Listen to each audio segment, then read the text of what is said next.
Безнең телерадиокомпания Русфон хайрия җәмгыяте белән берлектә авыру балаларга ярдәм акциясын дәвам итә.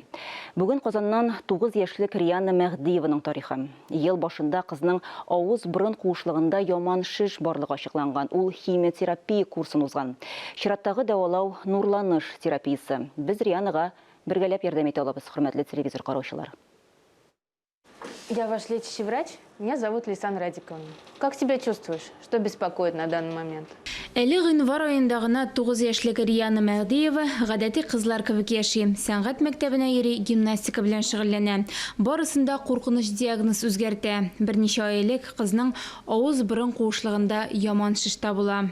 Если болезнь не лечить, она будет Әгәр авыруны хәзер үк дәваламасаң, шиш алга таба да үсәчәк. Кан тамырларын кысып, шишнең бөтен авыз куышлыгын тутыру, сөякләр аша баш миенә кадәр үсү куркынычы бар. Бу үлемгә китерә торган авыру. Авыру көчәйгәч, Риана авызында ача алмый. Химиотерапияның 3 курсын үткәч, кызның гәүдә авырлыгы кими, организмы көчсезләнә, шише кими, авыртуда бетә. Хәзер тулысынча сәламәтләндерү өчен Рианага нурланыш терапиясе кирәк. Нам теперь нужна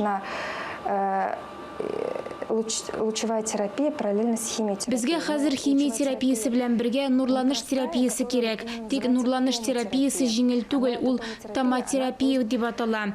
Ул бары шиш күзәнәкләренә генә йогынты ясый, сәламәт тукмага тәэсир итми. Нурланыш терапиясенең тулы курсы 288 мең сумнан артык тора. Гаиләнең бу кадәр акчасы юк. Кызга сезнең белән бергәләп ярдәм итә алабыз. 55-42 номерына SMS хәбәр җибәрергә кирәк. Бер хәбәрнең бәясе 75 сум. Күбрәк өлеш кертергә теләүчеләргә тулырак мәгълүмат Русфонд һәм безнең телерадиокомпания сайтларында. Ания Гыйбадуллина, Мурат Медшин, Таһир Хасанов, Татарстан яңалыклары.